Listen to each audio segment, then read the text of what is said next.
Hey everyone, welcome back to Coaching Changes Lives. Today, I have a special guest with me. That's none other than Heido over here. Well, very excited because tonight or this evening, we're going to be doing a coaching demonstration. And as you watch this coaching demonstration, we're just going to have a real situation or a real case, and we're just going to coach the client through the whole process. In this whole process as well, all that's said that's within here are being approved by the client as well. So we will share some things here that is really a live situation that the client is facing, and we'll coach them through the process. And what are you going to do in this whole process? I want you to follow us through and write down some notes or your observations as you're going through this, because it's going to be really helpful for you as we kind of unravel and unpackage the coaching process. Now, again, there can be many different directions you could take in a coaching conversation, but what is important is that in those process, are you applying the coaching competencies in that process?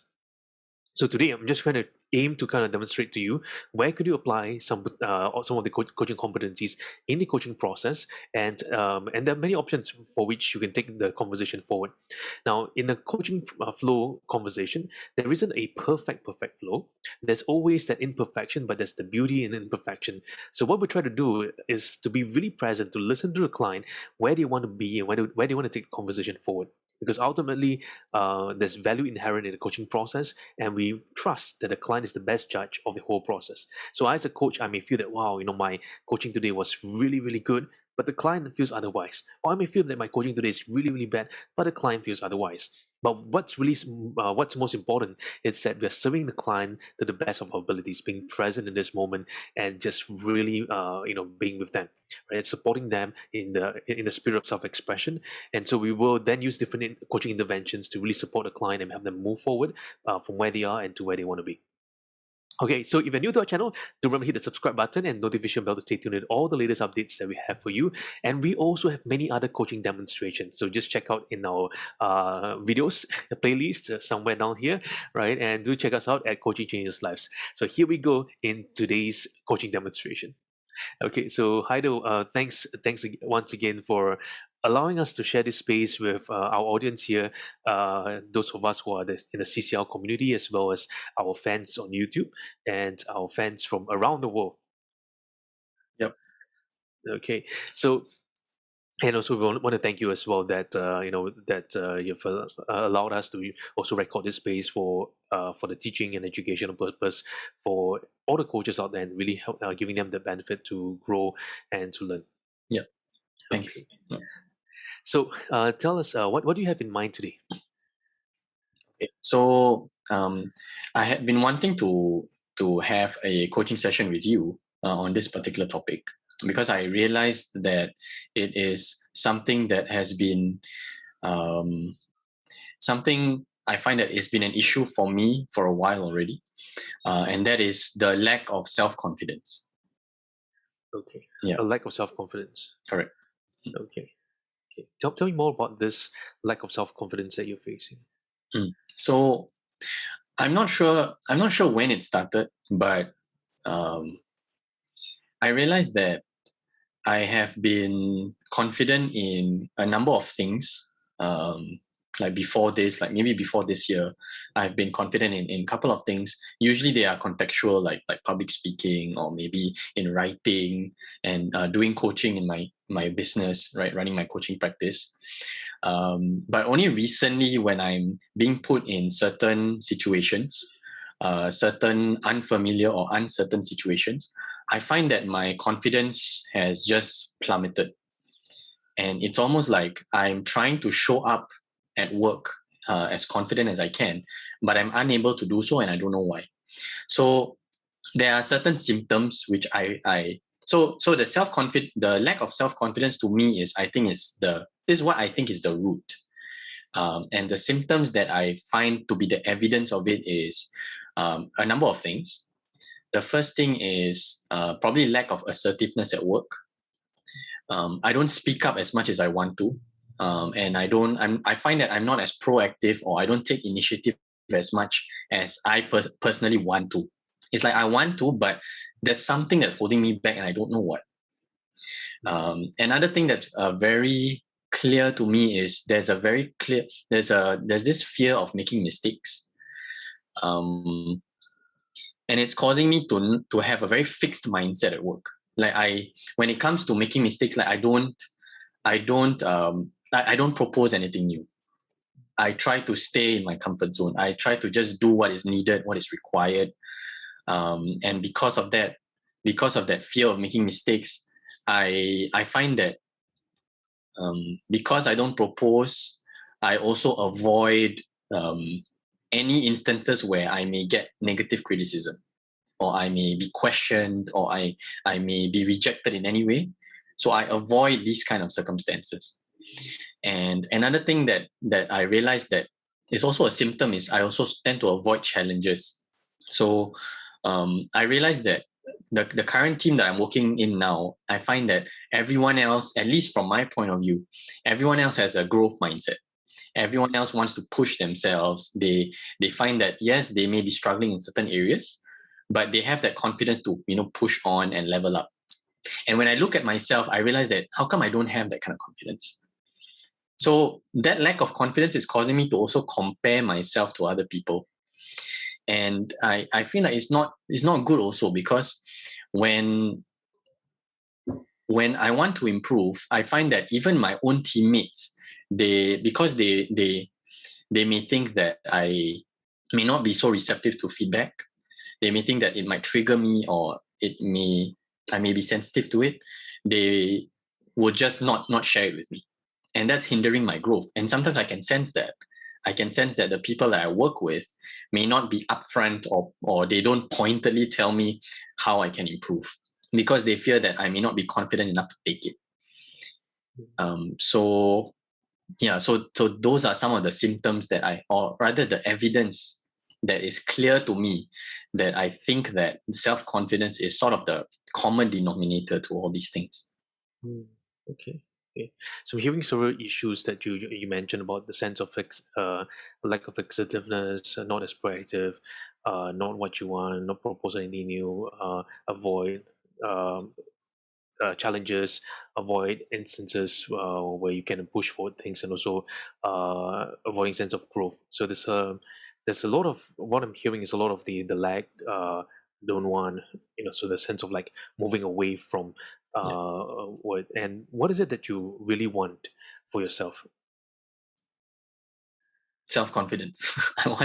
I just want to be okay. I want to have a general self-confidence, like it is independent of circumstances or independent of context. I believe that confidence is contextual. This is a belief that I have. Like, for example, I'm not a good cook. So if you put me in the kitchen, I'm not confident. Okay. If you put me maybe on stage, because I have some public speaking training, I can give a speech compared to a lot of people, right? I can do it even on the fly, right? Okay. So I find that confidence is contextual, but I secretly feel that I don't want that. I sort of want to have like a strong foundation of self-confidence. And this strong foundation of self-confidence, I find that it's important to give me that kind of self-assurance, so that if, let's say, I'm in an unfamiliar situation at work, or I get maybe criticized, or maybe I get negative feedback from someone, because I have that strong self-confidence, I can take it. And I don't need that person to maybe calibrate to me, or maybe try to soften the blow and all these things. I kind of feel like I may be burdening people when they do that, because they need to cater to me rather than I just allow them to just be upfront with me. So I find that baseline, or that foundation of self-confidence, is what I'm aiming for. And I have not been able to achieve that, no matter, like, I really don't know how I want to achieve it. I've tried like visualization. I've tried like changing my physiology. I've tried like using body language, using affirmations, and none of it works. The things that I even teach, or the things that I even coach other people to do, which is to get rid of their limiting beliefs and all that, I struggle to do that in myself. So I think that's why even as a coach, we need help. And to me personally, my biggest fear is to be stagnant, to be like a yes man at work. Because to me, you are not you're not valuable in a team. Like I'm in a small team right now, and I want to be someone my teammates can rely on. And I find that because I haven't found that strong sense of confidence, my teammates don't have confidence in me. This is what I feel. I feel like my teammates have not fully given their confidence to say, okay, Haider, I trust you to do this. And it's because I find that ultimately I don't trust myself, you know? Yeah. Okay. Well, thanks for sharing that. I think that gives us a really good place for us to begin today's exploration as well. And by the end of this session, how would you like to feel in terms of this confidence? By the end of this session, I want to at least feel confident that I can improve my confidence. Right now, it feels like I don't have a way or I can't see a path to improve my confidence. I don't know how.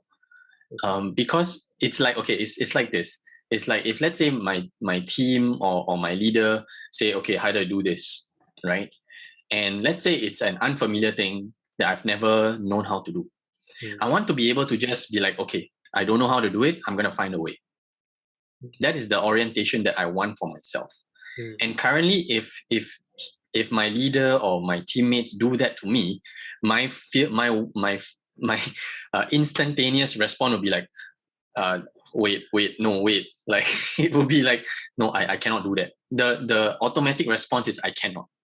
Okay. Then you give me some time to calm down and all that. Then maybe I start to have a plan. Then I'll be like, okay, maybe I'm receptive to try. So I don't want to have that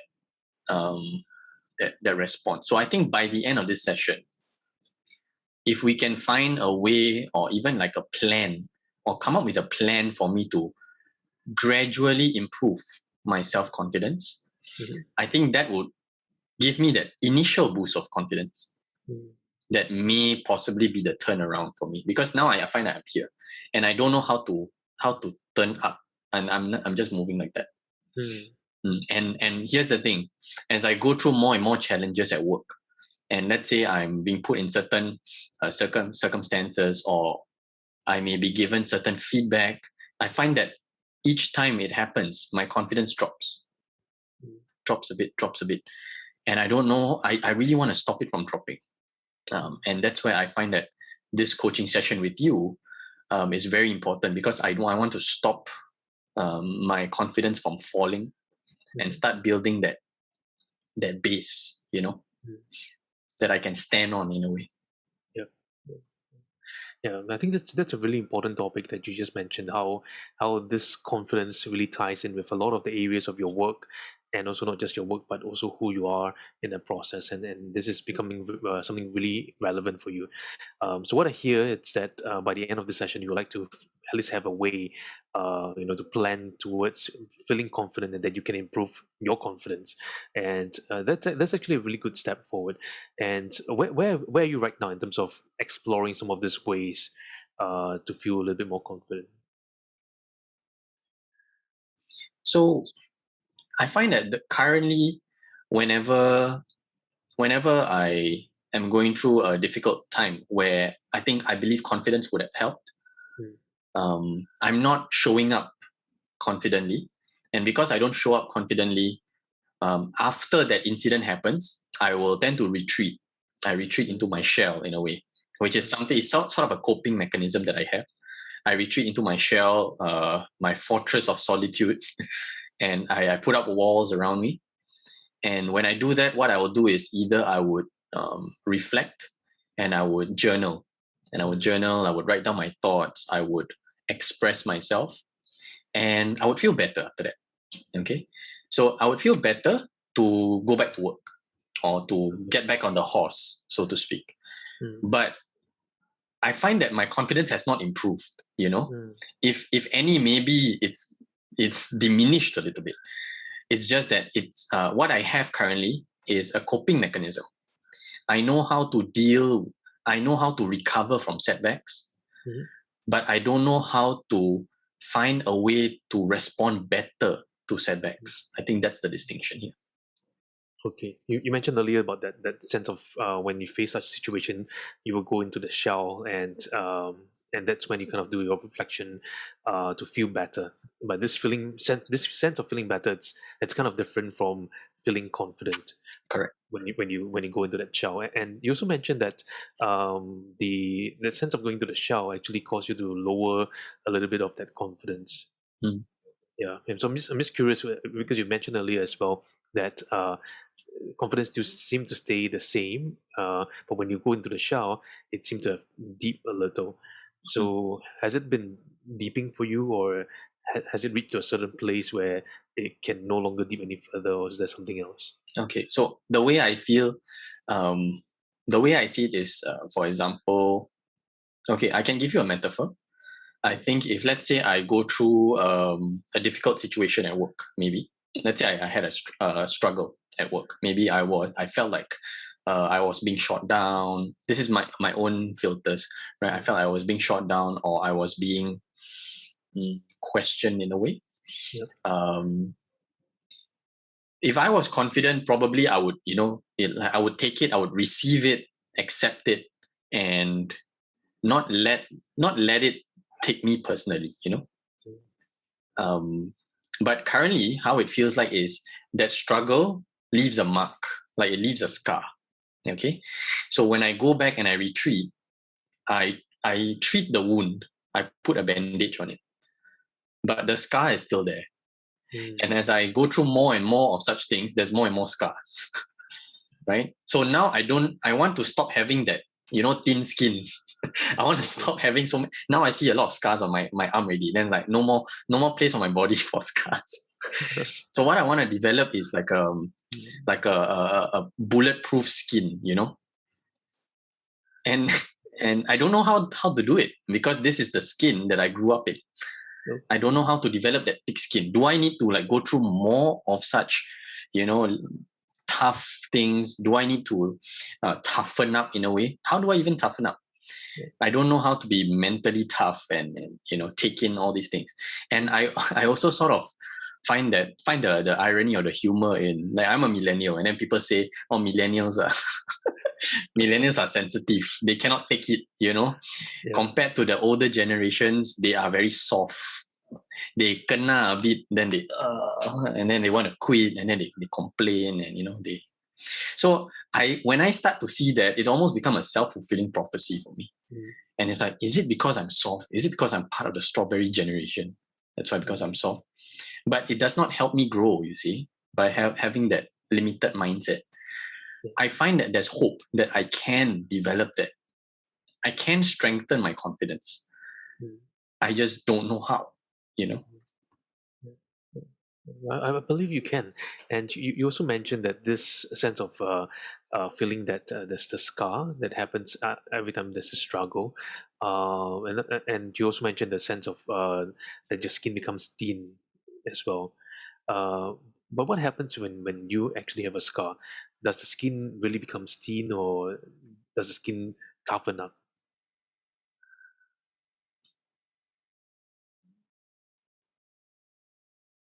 I find that as I have more scars, I I get used to the pain. Mm. But the scars are there. The scars are there to sort of remind me not to make the same mistakes. Remind me to maybe wake up, Yeah. or not do the same things I did. Mm. Um, but now it's like that saying, like, once bitten, twice shy. That kind of thing. Yeah. It's like, okay, I did something, and maybe it wasn't the response it wasn't a favorable response, or it wasn't a favorable result, and it makes me less likely to try again. Yeah. I wish I had that thing in me that allows me to, okay, never mind, I try again. Okay, never mind, I try again. It's like I'm unfazed. The word is unfazed. Okay. Yeah. Um, and I find that if I'm unfazed, then the next few things that cut me, even though the scars of the past are there and they will heal along the way, um, but it won't cut as deep. Mm. Mm. Okay. It won't cut as deep, but would there be scars if you're unfazed? I think there will be scars, but it will probably heal faster, or maybe I won't even notice the scar. Okay. Yeah. Okay. So when you're unfazed, there is no sense of the deep cuts that you're feeling right now when this confidence is being challenged. And Mm. what I'm hearing as well is that the sense of unfazed, even though you get cut, and even though the scars are there, it's not going to be so obvious. Yes, I cannot stop life from cutting me. Hmm. So I've already accepted the fact that I will get cut. Tomorrow I'm gonna get cut again. The next day I'm gonna get cut again. And deep inside me, I have this feeling that I know it makes me stronger. I know, and I can I can see myself leveling up, because we all need to make mistakes to grow, and that is just the discomfort of growth. But in order to level up, you have to go through it. Um, and yeah, I just feel like I just don't know how to make that mental shift. Hmm. Yeah. Well, as you were just expressing, you actually did share a little shift there, that somehow you know that it makes you stronger, right? And somehow when you mentioned that those cards seems to come, uh, on the surface it appears that it's just cutting you deep, but there's another voice on the inside I'm hearing that's telling you that I know it makes me stronger Mhm. and deep on the inside. So I'm just wondering, as you were just sharing that, is there another place within you that is deeper than this layer that you just mentioned, that is always there? Yeah. So it's that same voice in me that has brought me success in the past. Mm. Um, I okay. There's another thing that's coming to me right now. I also find that there's a certain cost of success, Mm. and it's like I'm good at something now. Because I'm good at something, my ego is big, which makes which makes it easier for people to poke that ego or to make me insecure, Yeah, because I'm so used to a certain success. You see, yeah. um, and because I'm used to I'm used to being, say, praised or complimented for a skill in a certain area. I almost develop an unrealistic expectation to have that in other areas, Mm. and when it does not happen, it cuts deep. I see. So what you say is true. When I get cut, yes, it makes me stronger as a person, but it does not make it less painful. Mm. Yeah, I kind of want to make it less painful. That is sort of my aim now. I already know it makes me stronger, but now I want to make it less painful, to the point where it becomes just a, like, you know it cuts, but I don't feel it. It's almost like I don't it's like an end bite. Mm. Mm. Yeah. So as you were just sharing that, how does this relate to the sense of confidence? Because you know deep inside it makes you stronger, but yet the sense of going from pain and to be less painful, and there's also this element of confidence. So I'm just curious, like how would you see confidence in this whole arena of between knowing that it makes you stronger, Mm. between pain to less pain, and the sense of wanting to have more confidence? Mm. I think confidence is having that that tough skin.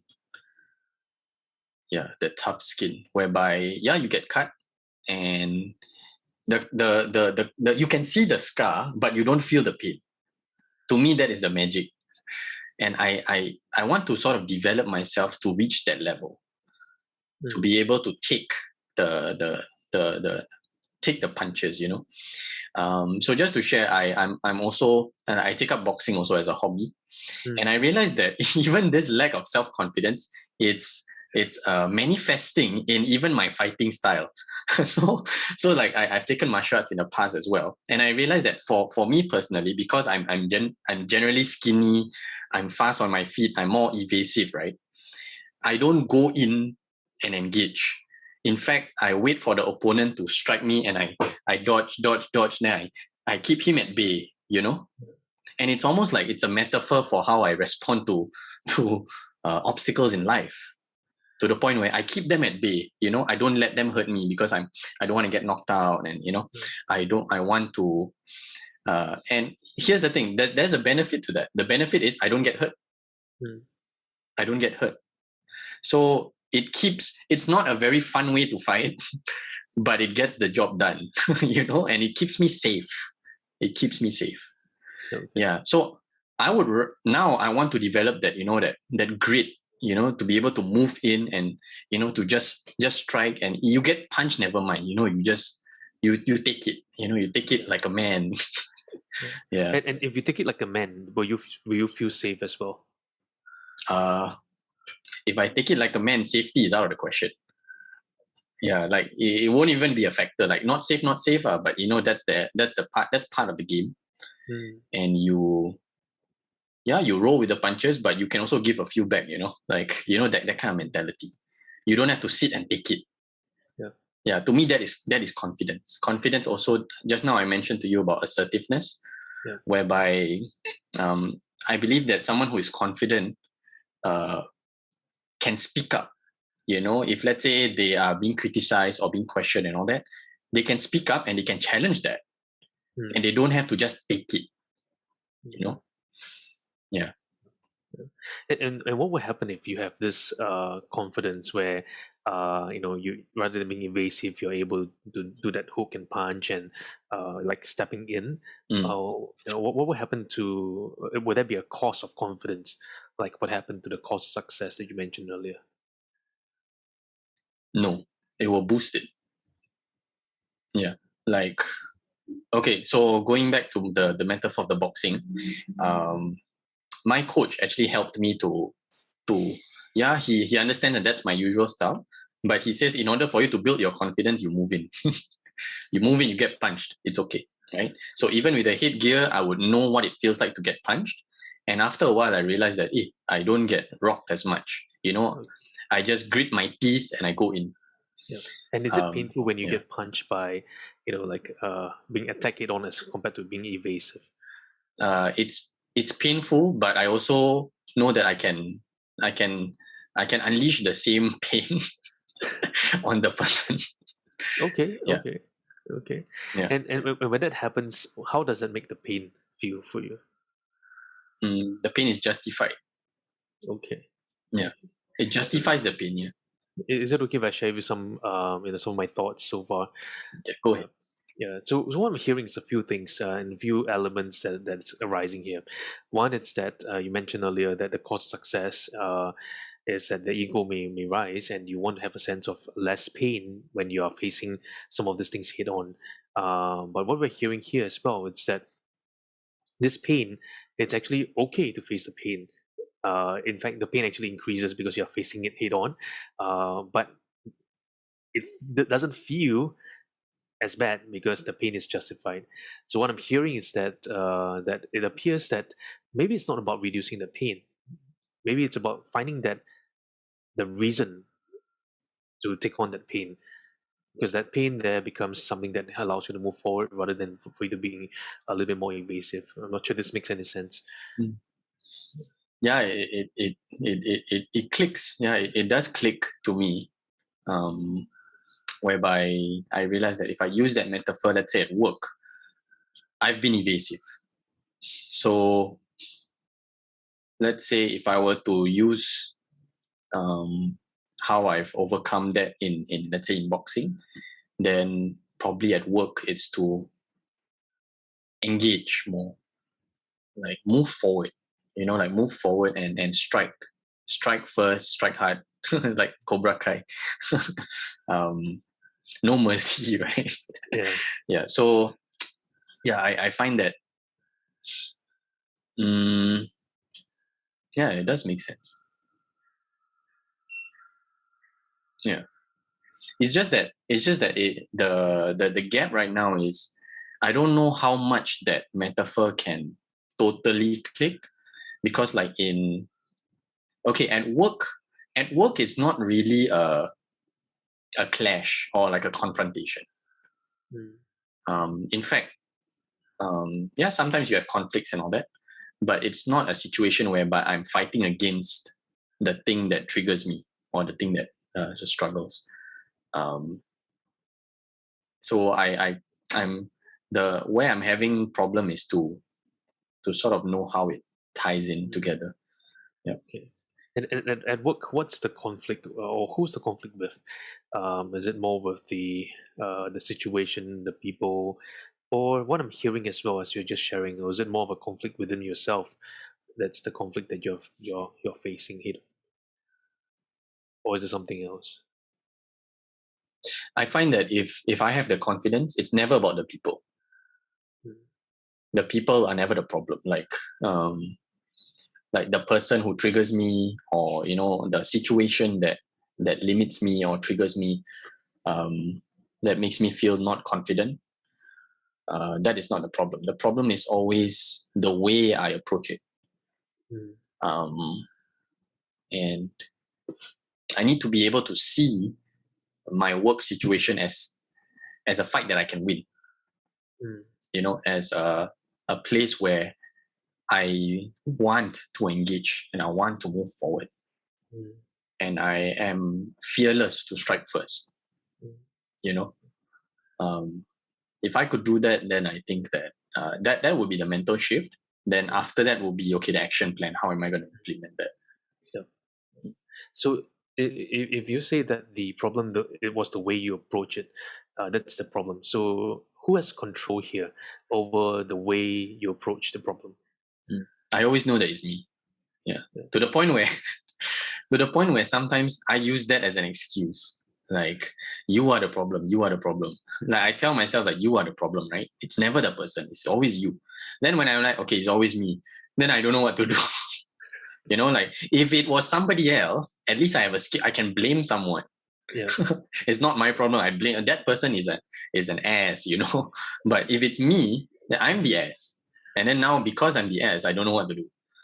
Okay. So yeah, if you could help me like overcome that, Yeah. that would be great. Yeah. And you mentioned also the idea of that metaphor of like the boxing metaphor. So if you are that person and your greatest enemy is you, how would you not evade that, but how would you like move forward and face it head on?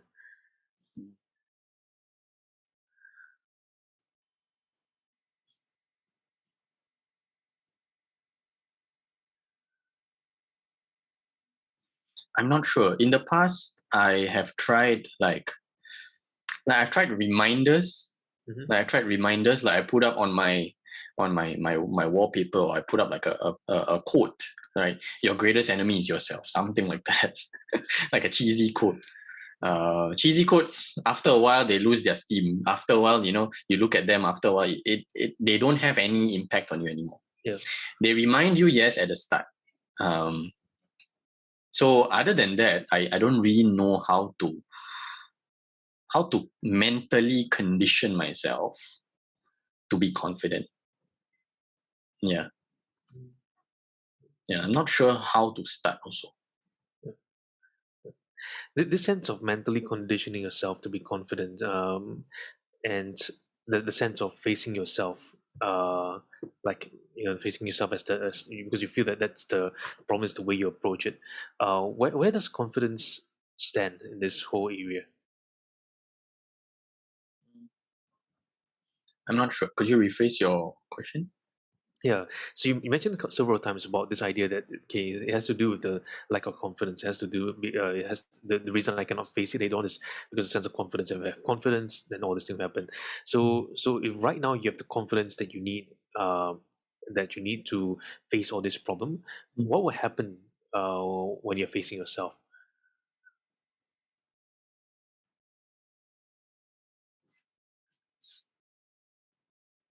I think I'll feel more proud of myself.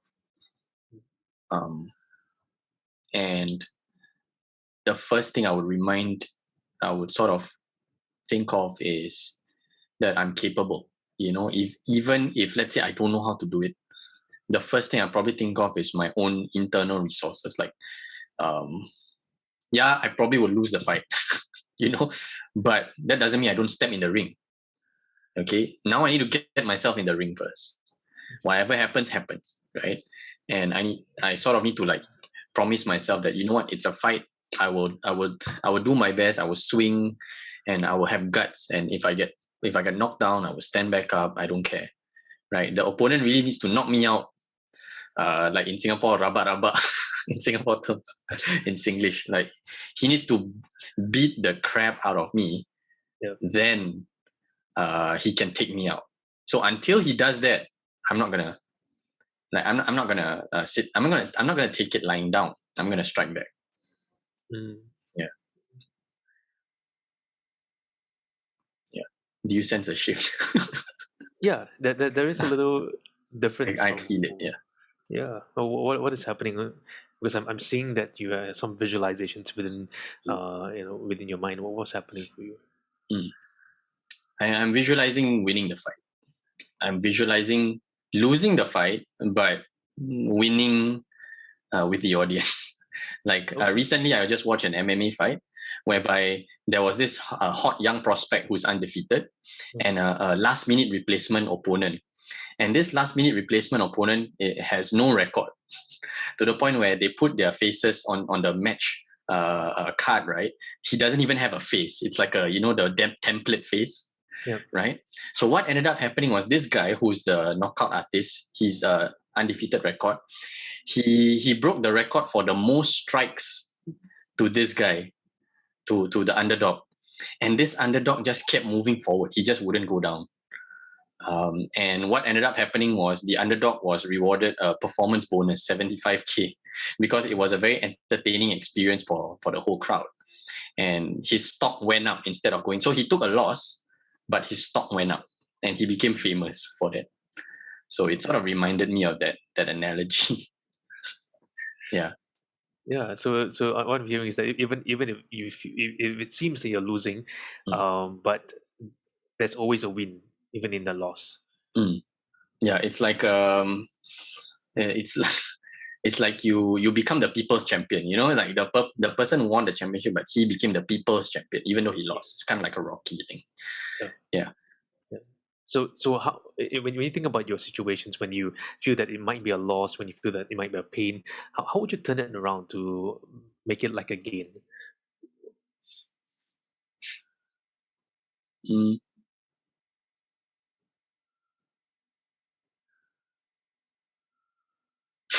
I just thought of giving myself a fight record, like how many wins, how many losses. Okay. Yeah, that'll be quite interesting. Another one was I actually had in mind to have like a chart, and on this chart, what I will do is I will sort of draw like a badge. So every single time I go through something that was unpleasant at work, let's say I got shot down or I got questioned or whatever, right? I would actually draw myself a badge to say that, hey, I survived that, and I'll put the date to that, and I would start collecting badges. So it's like it's almost like use your adversity as badge of honor, as badges of honor. And what I'll do is I'll just start collecting badges. So if I'm not going through any difficulty, I don't win any badge, But if I do go through that difficulty, I would start earning those badges. And that would sort of remind me to show me how far I've come, and that even though I may not be confident yet, that doesn't mean I'm moving backwards in life. Yeah. And would there be a difference in terms of the badge if the size or the adversity is larger than the previous? Probably, yeah. Probably draw a bigger badge or more fancier one, kind of like Pokemon badges. Yeah. Yeah. And like, okay, if let's say it was a small adversity, then I draw a small one and put a date. And then if it was a big one, if it made me feel, like crap, probably draw a very nice fancy one. Wow. Yeah, maybe I can do that. Yeah, I like what you mentioned, that the bigger the adversity, the more interesting the design, and the badge design will be, and that kind of like help you to reconnect back that, hey, you know what, even in the face of adversity, that can also be one of your gains, like how you mentioned with the MMA fighter who was knocked down, but yet he was just moving forward. Yeah. Wow. Yeah. How are you feeling right now? Yeah, definitely a little bit more confidence. The thing about this is I don't know if this will work. Hmm. I don't know if this will work. I don't know if I'm going to, if I can sustain it. Because there's a part of me that's also like, maybe a bit embarrassed. The fact that I've not been able to overcome that sense of confidence. So yeah, we just have to try, I guess. Yeah. Yeah, I think that's the first step forward, right? Like you mentioned earlier in the start that to find the little confidence, to take that step of confidence forward. Yeah, and if you've not faced it head on, you wouldn't know whether that is really going to work for you or not. Yeah. Yep. Then maybe by the end, let's say end of the year, then I can see my chart and then it's full of badges, full of like medals.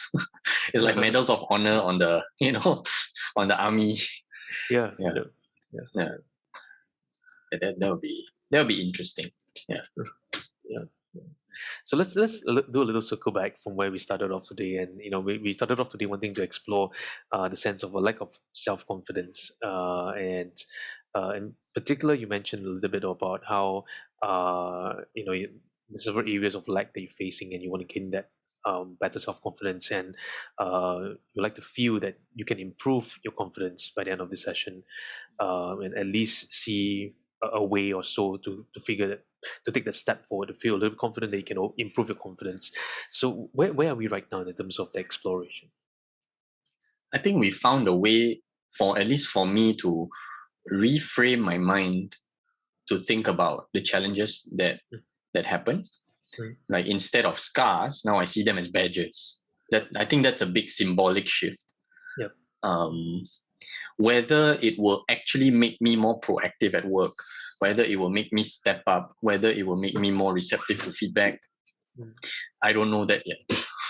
I honestly don't know. I find that it may have reframed my mind, but the behavior change is something that I still need to see in myself for me to believe that I've totally made that mental shift. Mm. You Yeah. mentioned that you need to see in yourself before you can make that shift. Mm. Okay, and how can we help you to see that in yourself so they can help make that mental shift?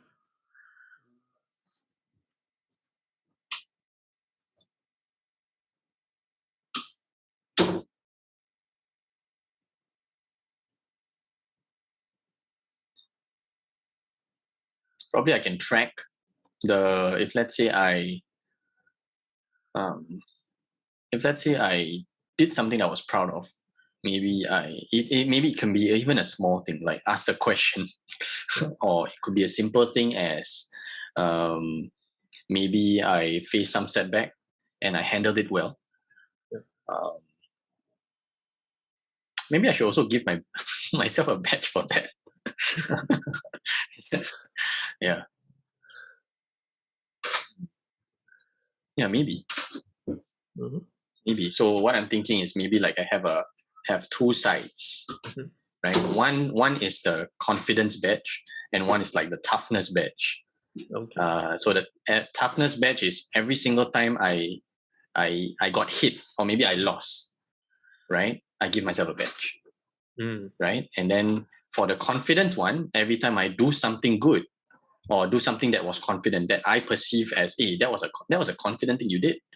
I give myself a badge also. Yeah. Yeah, and it's like the blue side and the red side. So it's like I can also see visually if I've been moving forward and engaging into the fight, Mhm. or I've been resilient to take the punches. Mhm. And you need both to be a good boxer.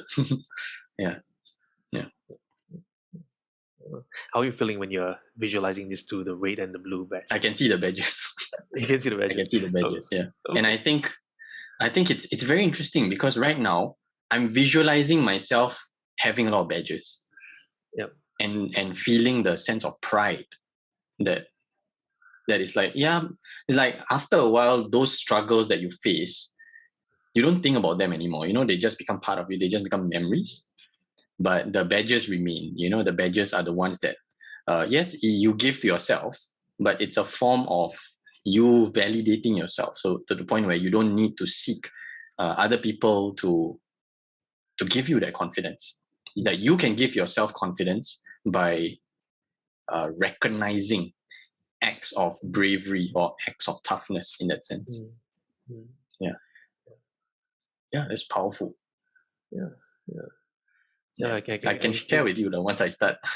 Yeah, you can definitely. I can see definitely much more of a increase in more energy than just earlier ago. Yeah.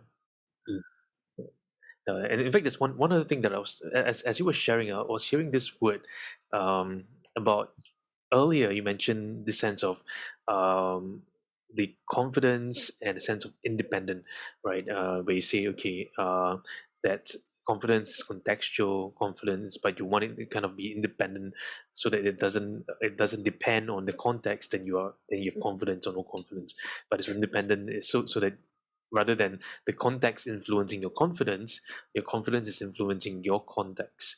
So yeah, so as you're thinking about that, what's coming to mind?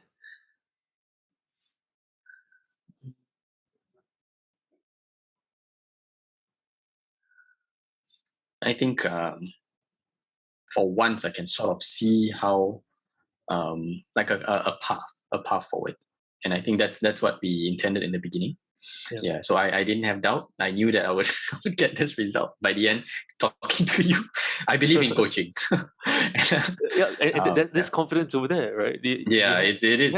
You had that self-confidence in the process. In the process. Yeah. Okay. And what are your thoughts about the sense of confidence being independent or being dependent on the context? It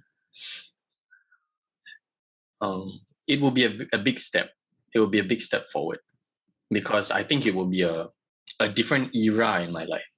In the past, it would be my confidence was always built on certain contexts. You put me in another context, I don't have that confidence. But moving forward, like maybe I don't subscribe to that belief anymore. So that yes, it's possible to have multi-context confidence, or no context confidence. That means you can still be confident, you can still develop it in your own way, in your own life.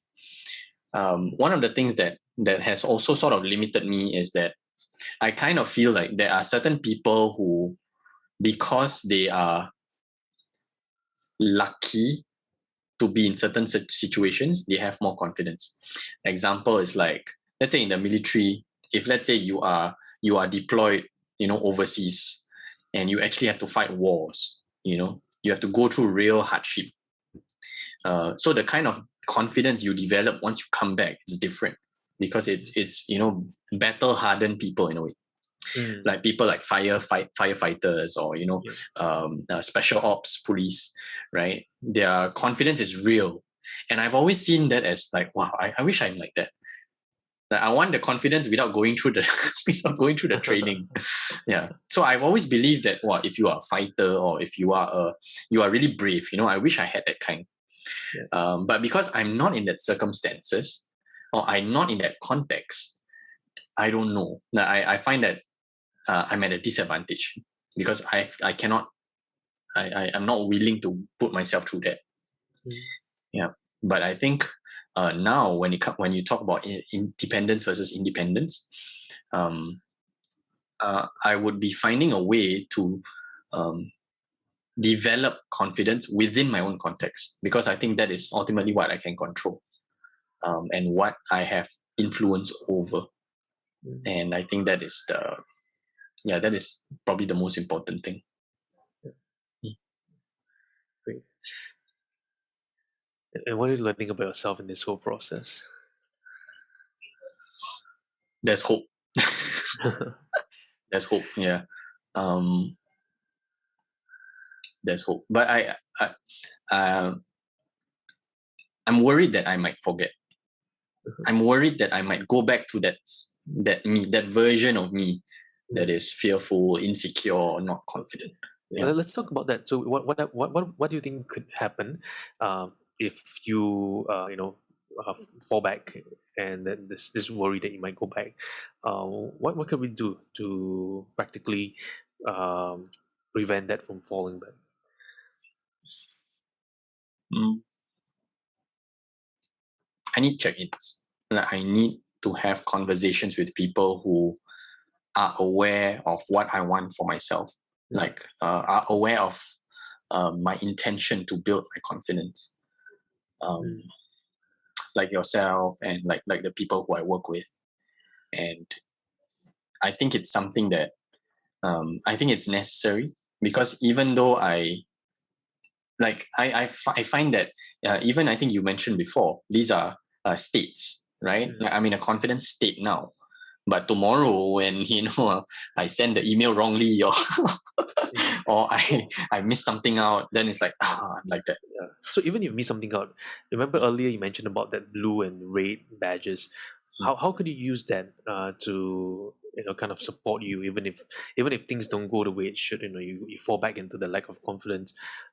How could you utilize some of that badges to help support you? Draw the badge, draw the badge, and admit that yes, that you made a mistake, and maybe you were not confident in that point in time. Maybe you couldn't answer a certain question. Um, give yourself that badge. Mm, um, give yourself the badge and move on. So the badge is almost like a closure, mm, like to stop dwelling on that issue or that mistake that you made. So if, let's say, I did that, um, yeah, so it's like put on the badge, move on, right? Get that, get that badge, collect it, redeem it for yourself, and move on, mm. and use it as a stepping stone to move forward. Yeah, I kind of like I kind of like the idea of collecting badges. Yeah. In fact, even on your jacket, there's a nice badge there.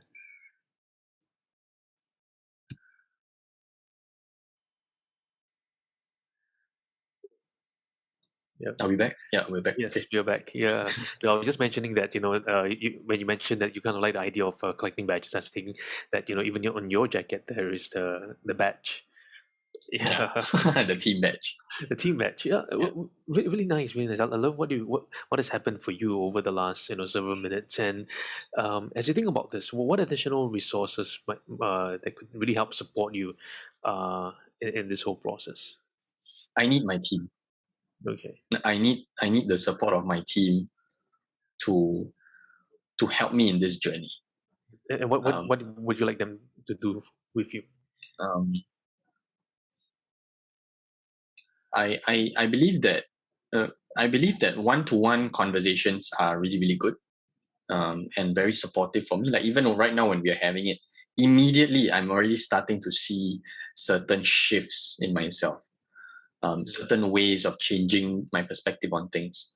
Um, and I find that the first thing I would commit to do is to have and to initiate more one-to-one conversations with my team, right? Yourself and the rest of the team, to talk about this issue. And if, let's say, I still have certain issues, um, I would tell you guys about it, right? If it's appropriate, right? I will tell you guys about it. And sometimes it may not even be like, oh, I expect solutions, but it's more of, I just need to tell someone about it so that I can recover and get back on the horse. And I don't know why I keep using horse riding, but get back on the horse. Because to me, it's like, okay, you keep falling from the horse, then you climb back up, and Yeah. you start galloping. So that's first, is to schedule one-to-one conversations. I've already done that, actually. I've already started to do 2 this week. And if we count this conversation, it will be 3. And I sort of have a weekly goal that, okay, I would have that check-in, right? Even if it's short, even if it's just a short one-to-one conversation over lunch, it matters. Mm. And then I believe that by sharing these goals with my teammates, they would be able to see, okay, how is Haider doing right now? right? And I would need them to point out to me and say, Haider, you're not being your best self. Like, I need that transparency from my teammates as well. Like, I need them to trust me, to trust that I'll be able to take it. And I think that's something that's a conversation that I need to have with my team. Yeah. It looks like you have a clear plan to move ahead. And how would you set the accountability for yourself to keep you on track and and as the months go and as the days go, you feel that the sense of the confidence is going to increase and become more independent rather than dependent. Mm-hmm. So I have like a wall beside me, like right here. Yep. Every time I come to work, I see it. So I'm gonna start. Like, I'm gonna take, like, after this conversation, I'm gonna use this blank piece of A4 and draw in the middle the toughness badge and the confidence badge. Yeah, I like and that. I have a few badges I need to draw. I have a few badges I need to draw first to start giving me that A. Okay. And then what I'll do is I'll paste it here. Okay. And if, let's say, over the weeks, and things will happen, things are definitely going to happen. Yep. What I'll do is I'm going to make sure I have a marker on standby, like a red and blue marker, or a pen that's easily accessible. So every single time I face something like that, I would close. Okay, let's say I end the meeting or whatever. I would draw that badge, okay, and write the date, and we'll see how it goes. We'll see if it affects my my state and my ability to manage myself moving forward. Yeah. And when it comes to the scheduling, what I'll do is at the end of every conversation I have with my team, I will schedule the next one. Yeah. So that will continue that check-ins with my team. Yeah. And speaking about check-in, how would you like me to check in with you in our next session together? Yeah, we could have another conversation on this next week. Okay, and what would you like me to check in with you on? First and foremost is my badge chart out. Yeah, that one actually you can check in with me even by the end of this week or even tomorrow, because I really need to get that done. Okay. And after that, in a way, how I would like you to check in with me is also, if let's say you find that I'm exhibiting certain patterns that may not be my best self, okay, I would love it if you could, pull me one side and have a call with me or check in with me and say, hi there, I need to speak to you on that particular incident, right? So you could highlight that, okay, perhaps the response wasn't you weren't being confident, okay, and that's okay, because for me, I find that if let's say I have certain issues at work, I'm really open to having that no barrier between myself and my teammates, because I really find that the trust is the most important to develop that cohesion as a team. And as long as there's no barriers between myself and you, or myself and the other teammates, that would help not just me, but I believe that will help the team in the long run. Yeah. Great. What a wonderful conversation we had, and so are we missing anything from today's conversation? Yeah, time to draw badges. Yeah, nothing for this conversation. I'm really thankful that I got this chance to speak with you on this. And personally, I think the last thing that I need to tell myself is I need to give myself time. I need to give myself that time to really build real confidence. And it's also unrealistic to expect myself to suddenly have that bulletproof mindset and be that person, because I need to also tell myself that everyone is human and everyone will have moments where they don't have confidence, and that's okay. Because it is when you don't feel confident, then that's when you know what true confidence feels like. Yeah. Then you know the difference, the contrast, right? Yep. Yeah. That's powerful. Yeah. Yeah. I know what low confidence feels like. So I'm really excited to know what confidence feels like. Yeah. Yeah. What real confidence feels Real like. yeah. Not the dependent kind, but the independent kind. Yeah. Yeah. Great. Great. Oh, and how are you feeling now? Good. Yeah. Where is your confidence now? It's like an 8. It's like a high 8. Is that What a will dependent? Is that a is dependent on my ability to take action. I don't believe myself totally until I've done it. Okay. Yeah. Okay. And how can you make it independent? Because we're just trying to put straight into action your sense of confidence, dependency, and independence.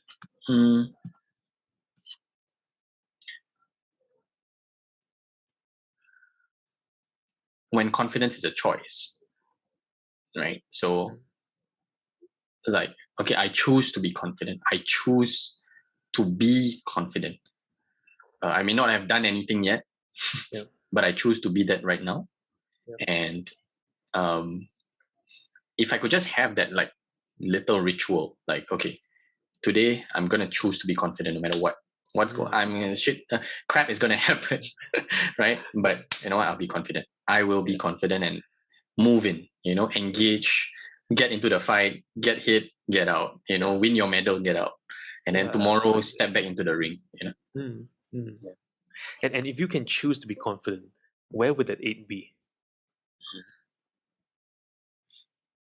Make it a 10.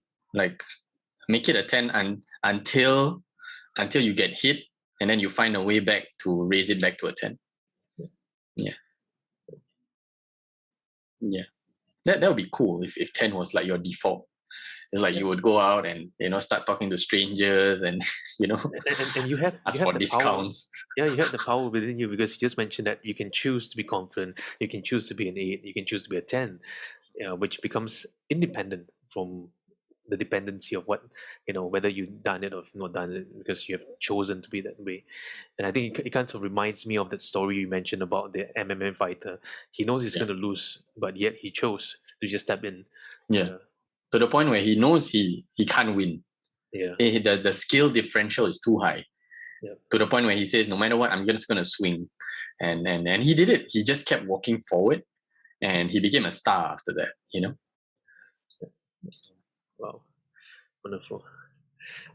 Well, this has been a great conversation that we had. Yeah. Is there anything else that's on your mind? We need to have more. Okay. We need to have more talks like this. Yeah. And I personally find that it will. I'm confident that one-to-one talks like this, or coaching sessions, or even just a simple heart-to-heart will improve my performance. And because I think it's a way for me to replenish a sense of confidence. If I find that I'm too isolated from my team, or I'm too in my own head, it's very difficult to replenish that. Yeah. Yeah, because I mean, as much as I'm also independent, I want to be independent, to be confident and all that. There's still that aspect of environment and the people around you who will inevitably have an effect on you. Yeah. So maybe I can only go to a 9, but if let's say I have constant, check-ins with you, check-ins with the team, I can sustain that 10. Okay. Yeah. Sounds good. Oh, really happy for you, and then now definitely I can see much more energy back. Yeah. I want to be at this level, on a daily basis. You want, or you choose to be at this level?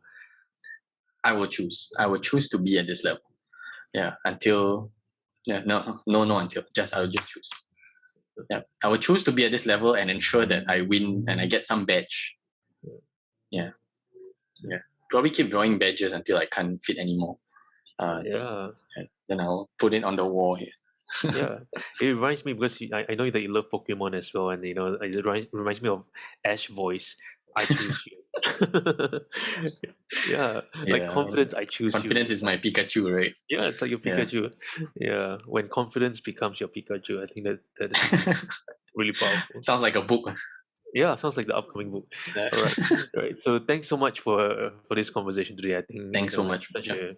we had such a great dive in, and yeah, and for all our friends out there who are watching this coaching demo, this is an example of how you can take a leadership coaching conversation with your teams, with your peers, really forward, and how we can have very naturalistic, clean language in this. You know, we don't have to finesse it with some bombastic technical jargons or professional know-hows. We don't have to apply some transactional analysis, behavior analysis, or whatever tool sets that we know. It's just having that pure, clean conversation with not much up there. And what we attempted to do here was just to keep the conversation very light and move with where the client is. And the choices that we make in the coaching conversation, you have many choices to move the conversation in any direction. And ultimately, the best way it's as we are moving the conversation, looking and calibrating to the client and seeing their expressions and seeing them move in the conversational flow, and from there we are entering the conversational dance with the clients. So leadership coaching, it's really more than just trying to get the person the answer, right? We could easily just tell either confidence, just give him the answer straight away, attend a class on confidence, that's it, right? But we realize that actually even though he mentions that the lack of confidence is that root, but as he goes deeper, he realizes, hey, there's something else, right? He thought that he couldn't choose, but at the end he realized, hey, actually I can choose. And if you notice what I did in the last few minutes, that's what we call the reinforcing effect of the coaching conversation, where the client has created that initial connection, but you kind of simulate a few different possibilities and to reinforce what the client has just mentioned, so that they can begin to build new micro habit shifts. And that is what we call the atomic habit shifts in coaching, right? These little things, and reinforcing in the conversation itself. Don't wait until after the conversation. In the coaching conversation itself, reinforce a little bit, so that when they step out of the conversation, they can move forward in to the next phase. So if you like this video, share with us your thoughts, share with us your comments, ask us questions here, and come and join us in our team coaching program. It's something really exciting where we help you and to train you up as team coaches, as executive coaches, and leadership coaches, to really dive in the skill sets of conversation, mastering the art of conversation, because the conversation has this innate power, or the requisite power, to really make little shifts, micro shifts. And as a coach, my role there is not thinking about the next question to ask. My role there is just to listen beyond what the client is saying, listen beyond what the client's actually expressing, and what is the deep inner cry of the client. And that's all my role there is, to really support the client in that self-expression. And through this process of active experimentation, we try from different angles and we see what works best with the client. Yeah. So if you like this video, give us a thumbs up, and we want to thank Haider once again for being so real and vulnerable with all of us. And if you'd like to encourage him in this video, post in the comment section below as, hey, I choose you. Yeah. Okay, so until next time, this is Jedi and Haider here at Coaching Changes Lives. We'll see you guys really, really soon.